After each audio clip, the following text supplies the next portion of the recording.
She was hung upside down for theft, until a horse refused to move, until she was freed, painted crooked in red over cracked wood, and the wind slapped it sideways every few seconds as if ashamed. Her name was Clara, though no one in that town said it aloud anymore.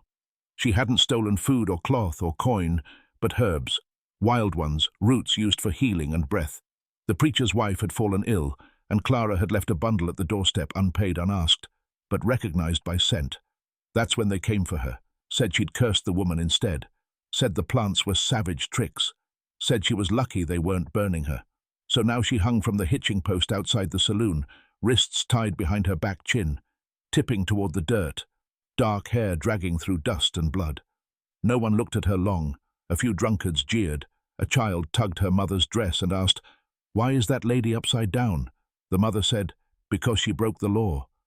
But the law in Hollow Creek changed like the weather, cruel when it felt watched, silent, when no one cared. Sheriff Miller hadn't said a word, just nodded as the blacksmith hoisted the rope, and beside the post, tied up and still, stood the town's finest horse, Jackson's prize, Palomino Sable, big gold-coated, proud-chested, twitching with the scent of morning fire and stale beer. They tried to lead him away once the punishment began, but he wouldn't budge, not for the whip, not for grain, not even when Jackson hissed curses and yanked the reins. Sable stayed, still as a statue head turned toward Clara's swinging form, ears pinned back. "Damned beast's broken," someone muttered, but by mid-morning, when the dust had stilled and the crowd thinned out, it was clear the only one not turning away from her was the animal, and in that quiet something shifted. Not a rescue, not forgiveness, just a stillness, too solid to ignore. Clara, bruised and half-conscious, blinked against the blood sliding into her eyes. She saw hooves.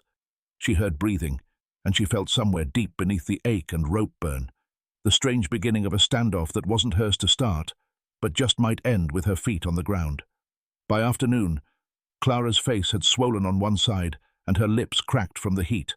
No one had come to give her water. No one dared. She was already a shadow, already branded, already counted out. But Sable had not moved. His great body was still fixed beside her, tail swishing only when flies gathered too bold. Jackson, red in the face, had tried again, first with salt, then with threats. "Move, you bastard!" he growled, slapping the reins hard against the Palomino's flank. The horse only flinched once, then planted his hooves deeper into the dirt, his wide black eyes steady on Clara's bruised ribs. "He's bewitched," Jackson spat, stepping back in disgust. "Damn thing's got a patchy blood now." But that's when the town started watching, not the girl, but the animal. It was the first time they'd noticed the way Sable stood, not like a creature chained, but like a guardian set in place by something older than law. People whispered behind corners. He didn't even do this at the county fair. Wouldn't budge when the preacher came near either. By evening, even the barkeep's wife wandered out with a rag and a glance over her shoulder. She didn't untie Clara. She didn't speak. She just dabbed at the blood on the girl's neck with a trembling hand, as if trying to clean a sin off her own fingers. "She helped my boy once," the woman mumbled to no one with his cough. Then she walked away, and no one stopped her. That night, as the street lamps flickered on and the town grew quiet, the wind changed, not stronger, just sharper, like it remembered. Something. Clara floated between fever and lucidity, hearing voices like ghosts around her, and always the slow rhythm of breath beside her left ear. Hooves, straw horse, sweat that sent, wild and warm, more familiar than anything else now. She dreamed of a woman, singing in a language she once knew, but had forgotten how to speak. A name repeated in that song. Clara. Clara, Clara. By midnight, a child left a crust of bread on the ground beneath her, then ran off before his mother could see. The rope creaked. Her ribs throbbed, but something small and invisible had cracked in Hollow Creek, and it wasn't her spine. When dawn broke, Sable was still there, same position, same eyes fixed on the woman whose body hung limp, like wind-torn cloth, but now his stance felt louder, like a question no one could answer. Marshal Jennings hadn't slept. He paced the boardwalk all night, grumbling about curses and women and broken beasts. "Hang a witch! The devil sends a horse," he muttered, boots clunking harder with every pass. But he didn't touch Clara again, didn't order another lashing, because now the eyes weren't just on her, they were on him. Even the blacksmith who'd tied the rope had stopped making eye contact. "She's still breathing?" Someone asked near the general store. She's still human? Someone else muttered. But it was old Henry Briggs who broke the silence. Henry who hadn't spoken a word in 3 years since the railroad took his son. Shuffled out with a rusted tin can of water and walked straight to Clara. No hat, no fanfare. He lifted the can, soaked the edge of his sleeve, and touched the damp cloth gently to her lips. She stirred barely, but enough for Henry to nod once, like he'd just agreed to something unspoken. They hanged my boy for less, he whispered, and he left the rest unsaid. The town didn't riot. No one stormed the sheriff's office, but no one stopped Henry either. Or the girl who came at noon and left a shawl on the fence post beside Clara's rope, or the school teacher who muttered, "She's been up long enough," but didn't say it loud. And still the horse remained. When Jennings finally threw his hands in the air, it wasn't to surrender to the woman, it was to the animal. "Fine, let him rot there with her," he bellowed. But by sunset, the preacher's wife, the very one Clara had been accused of cursing, walked slowly down Main Street, her skin pale but upright, no longer coughing. She looked up at Clara, then at Sable, then whispered, "I was wrong." No one heard it but the horse, but when she turned to go, Sable pawed the dirt once. A single beat, a sound like thunder in a hollow canyon. Clara, still dangling by her ankles, felt the vibration before she heard it. And in that strange suspended moment, her eyes opened, clear, defiant, alive. Someone gasped. The town held its breath. The sound of the gasp carried farther than it should have. It reached the steps of the schoolhouse, curled around the corners of the saloon, and even made a drunk old gambler drop his cards. Clara's eyes were open. She wasn't screaming, wasn't crying, just staring straight at Sable like she was trying to remember how to speak. The sheriff tried to brush it off. "She'll pass out again soon," he grunted. But something had shifted in the air. Not just tension, expectation. And then out of all people, it was Mason Bell who stepped forward. Mason was 17, lanky and sunburnt. Usually laughed at for being too soft to be a real man. His dad beat the gentleness out of him with a belt, said he was useless as a book with no words. But now, Mason walked out of the barber shop with scissors still in hand and a look in his eyes, like he'd seen a war. No one stopped him. He walked up to the fence post, reached behind Clara's back and in one careful motion sliced through the knot with the shears. She dropped hard. Her body hit the dirt like a sack of wet flour. She didn't cry out, just gasped and rolled slightly, clutching her ribs with one arm still bound. Mason knelt beside her, took out a handkerchief and started cutting the ties on her wrists. "This ain't right," he said softly. Not to the crowd, not even to her, just to the earth. The silence that followed was total. Sable stepped back. Hooves, stamping once. Clara coughed, winced and sat up on her elbows, bloody but upright. When Mason tried to help her stand, she slapped his hand away, not out of cruelty, but dignity. She got to her knees on her own. "I'm not broken," she whispered, voice raw. Then she looked out at the people staring at her, mouths shut, hands still. Some looked away in shame. Others didn't know what to feel, but nobody moved to stop her when she crawled to the trough, dipped her hands into the water, and washed the blood from her face. Sable followed, stood behind her like a shield.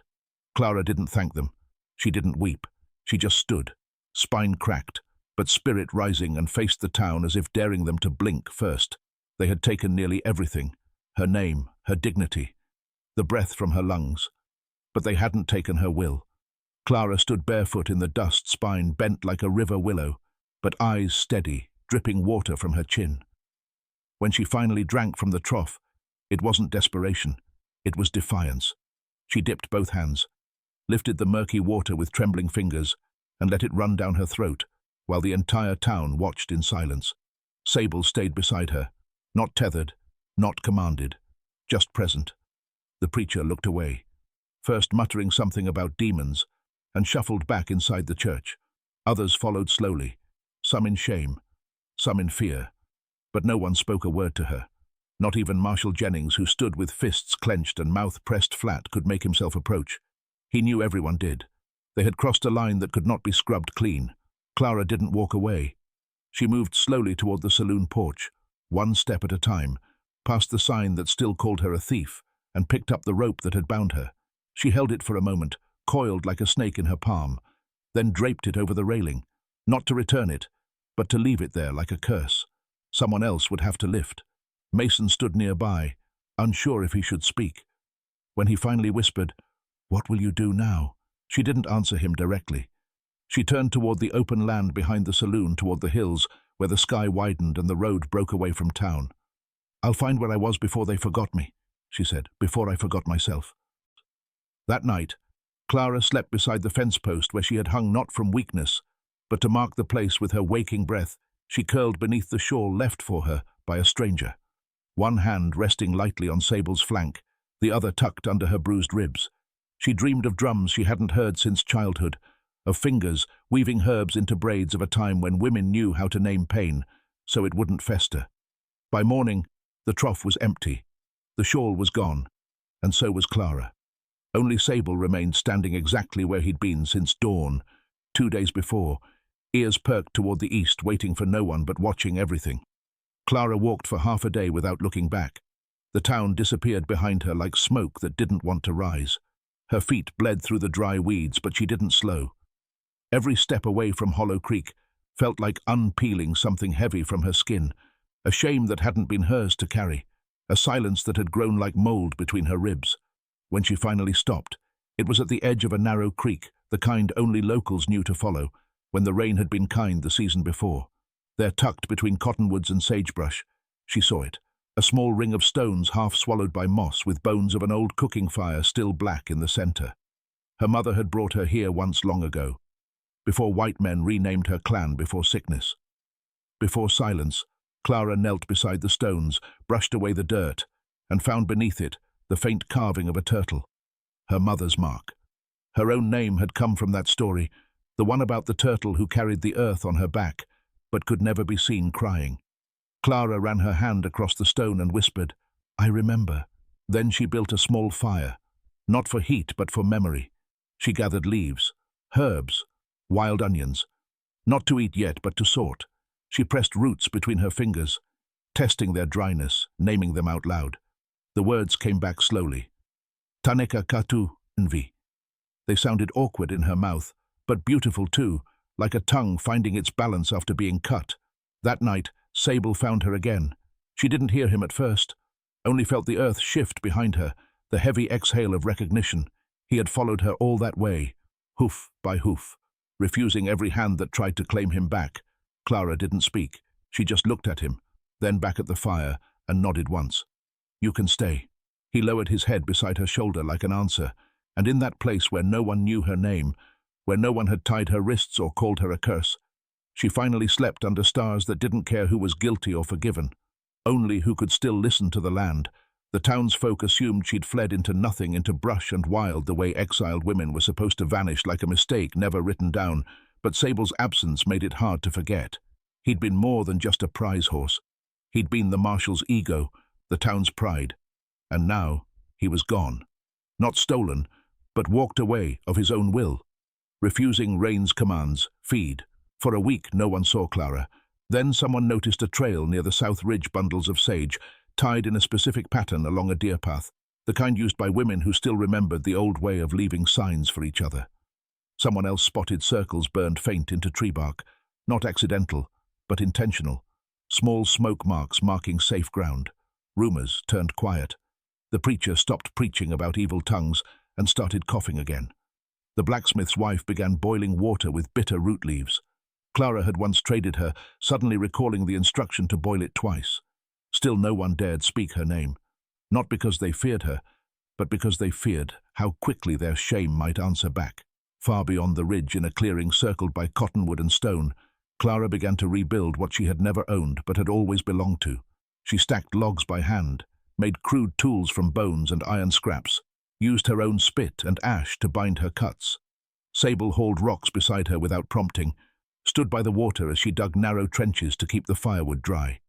At night she sang, not words but sounds, fragments of lullabies, fragments of prayers.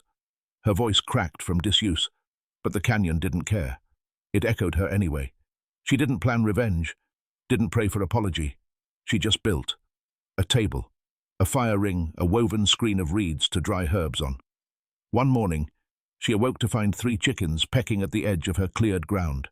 No note, just a bundle of seed beside them. She smiled faintly. Somewhere someone still remembered what she'd healed. She said nothing, but she fed the birds and tilled the soil. Not as a return, but as a continuation. Her name wasn't whispered with pity anymore. It wasn't whispered at all, because out here it was spoken in full voice and finally heard. It was the smallest feet that found her, bare, dusty, running. She heard them before she saw the boy.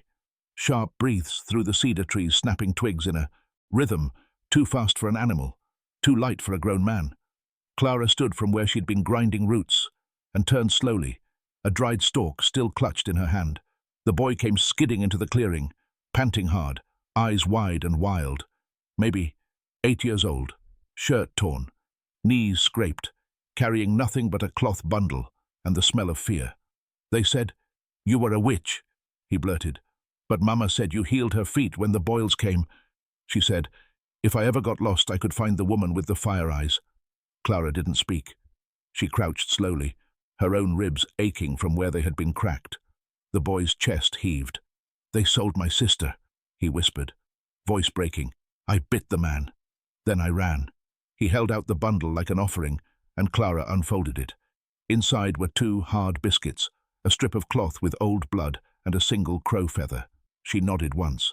"You ran far," she said softly. The first words she'd spoken in days.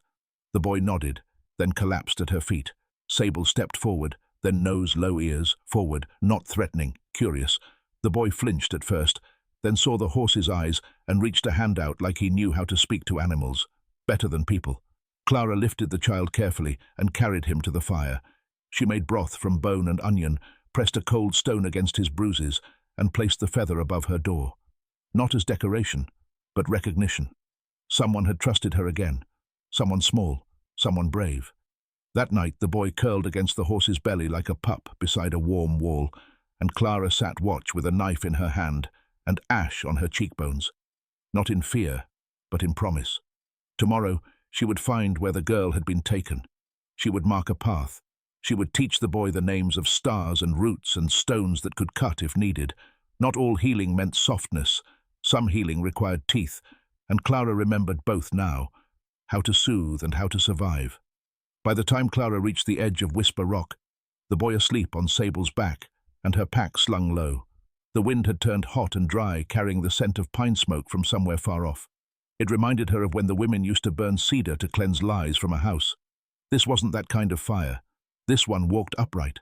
She had followed the wagon ruts south for 2 days, reading the broken reeds, the crushed berries, the forgotten bootprints of impatient men. Every trail told a story. Every branch bent sideways spoke of a burdened child. She didn't need a map, only her memory, and the way the earth still bent toward pain. At a trading post near the edge of Lakota land, she asked nothing. She only watched. And then she saw her.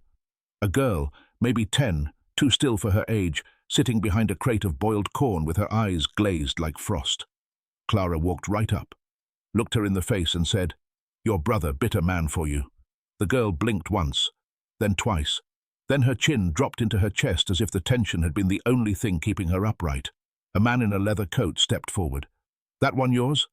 he asked, mouth curling. Clara turned. Her voice was calm. "She is now." The man chuckled, then reached for her arm. Sable stepped between them. No noise, no command, just presence. The man stepped back, raising his hands, suddenly unsure whether the woman or the horse was the one he should fear. More, Clara took the girl's hand, turned her back on the post and walked. No one followed. That night, as the 3 of them lay beside a low fire carved into a shallow rock pit, the girl finally spoke. "Mama died from the fever," she said. "They said we were payment." Clara nodded once, then taught her how to stir ash with a cedar branch to read wind patterns. The boy stirred beside them, muttering in sleep, and for the first time in years Clara smiled. Not because she was safe, but because someone else might be now. She was no longer just a woman who'd survived the hanging. She was a fire walking forward, and not one soul dared put her out. They returned to Hollow Creek at dawn, not in shame, not in secret, but in a slow walk that made every sound louder. The crunch of hooves, the creak of leather, the breath of 2 children, who no longer flinched at every sudden noise. Clara walked at the front, braids looped tight, a bundle of sage strapped across her back, and the old hanging rope coiled loosely at her waist. Not as a weapon, but as a reminder. No one stood in the square to greet them. Not at first, but the sound of Sable's steps on the plank walk echoed like judgment. One by one, faces appeared behind curtains from alleys around corners. Some gasped, some lowered their gaze, but none dared speak. She walked to the fence post where she had once hung and tied the rope back exactly where it had been, high tight, and with the knot still stained red. Then she hung something new beneath it, a bundle of braided grass and cedar, a ribbon torn from the dress of the girl, now safe at her side, and a single crow feather from the boy's bundle. Not vengeance, not forgiveness, just truth, something they'd all see. Every day. When Marshal Jennings stepped onto the boardwalk, he looked older than she remembered, smaller somehow.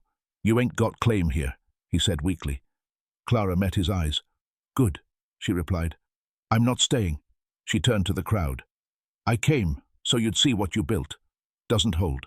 Then she looked down at the children, both of whom now stood beside her, silent but unshaking. "You taught them to be quiet. I taught them to plant." With that, she walked away through the center of town, through every shadow that had once tried to swallow her. They passed the saloon where Mason Bell watched from the doorway, nodding once with a hand over his heart. They passed the church where the preacher's wife held her breath. And when they reached the tree line, the girl turned to look back. "Are we free now?" she asked. Clara looked forward toward the clearing they'd call home. "We're fed," she said. "That's how it starts." Behind them, the rope swayed in the morning wind, but no one dared touch it. Not again. Please, like, share and subscribe for more true-hearted tales here on Echoes of the West. If you had seen her tie that rope back herself, would you have looked away or stepped beside her? Tell us in the comments.